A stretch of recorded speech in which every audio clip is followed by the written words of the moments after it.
Siliguri টিকিয়াপাড়ায় drugs বিরোধী অভিযানে অংশ নেওয়ার পর আক্রান্ত হলেন দুই বিজেপি কর্মী। শুক্রবার শিলিগুড়ি ২৮ নম্বর ওয়ার্ডের টিকিয়াপাড়া এলাকায় বিজেপির ৫ নম্বর মণ্ডলের পক্ষ থেকে ড্রাগস বিরোধী অভিযান চালানো হয়।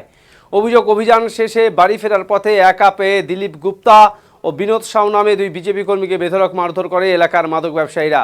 ঘটনায় গুরুতর আহত হন দুই কর্মী। পরে তাদের উদ্ধার করে শিলিগুড়ি জেলা হাসপাতালে ভর্তি করা হয়। বর্তমানে সেখানেই চিকিৎসাধীন রয়েছেন তারা। শনিবার সকালে শিলিগুড়ি ফিরেই হাসপাতালে আহত কর্মীদের দেখতে যান শিলিগুড়ির বিধায়ক শঙ্কর ঘোষ। তিনি আহতদের শারীরিক অবস্থার খোঁজ নেন এবং পরিবারের সদস্যদের সঙ্গে কথা বলেন।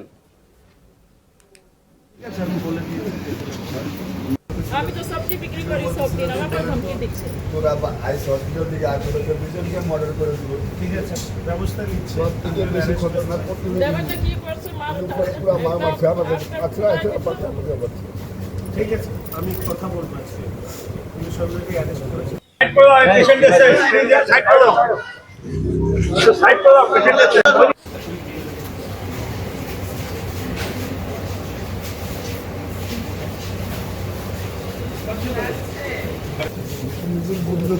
নিজের বন্ধু এসে কাটছিলাম বাড়িতে আজকে একটা করছে পুরো বন্ধুকে বন্ধুকে দেখে নিব তোরা আইডিয়া থেকে পরে দেখবো তোদেরকে মর্ডার করে দেবো। পুলিশ কী করে পুলিশ আইসি পিসি বাড়ি কী করবো দেখে আমি তো সবজি বিক্রি করি, সব দিন আমাকে ধমকি দিচ্ছে। তোরা আইস হসপিটাল থেকে আসলে দুজনকে মর্ডার করে দিল। ঠিক আছে, ব্যবস্থা নিচ্ছে। সব থেকে বেশি খতরনাক করতে দেবাটা কি করছে মারো আমার নাম হচ্ছে দিলীপ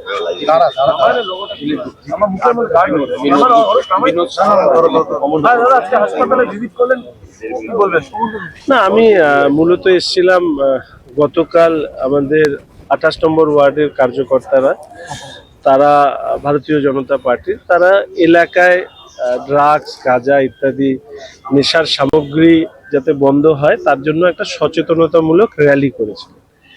এবং র্যালি সম্পন্ন হওয়ার পরে আমাদের দিলীপ বাবু এবং বিজয় ওনারা দুজন বাড়িতে যাচ্ছিলেন। সেই সময় কতিপয় দুষ্কৃতী ওই এলাকার তারা আক্রমণ করে, বাজেভাবে তাদেরকে মেরেছে। গতকালই আমি পুলিশ প্রশাসনকে যা বলার সেটা আমি জানিয়ে দিয়েছিলাম।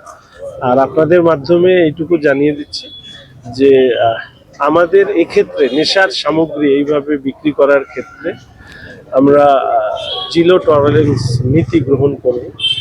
আমি আজকে বসবো আমি অ্যাডমিনিস্ট্রেশনের সাথে। আমাদের মুখ্যমন্ত্রী যে নির্দেশিকা দিয়েছে তা অক্ষরে অক্ষরে পালন করতে হবে প্রশাসনকে। যিনি পারবেন না তাকে দায়িত্ব থেকে অব্যাহতি দিয়ে দেওয়া হবে। আজই এই কাজ শুরু হবে। কোনো এলাকায় কোনো ধরনের বেআইনিভাবে নেশার সামগ্রী যারা বিক্রি করছে তাদেরকে রেয়াত করা হবে।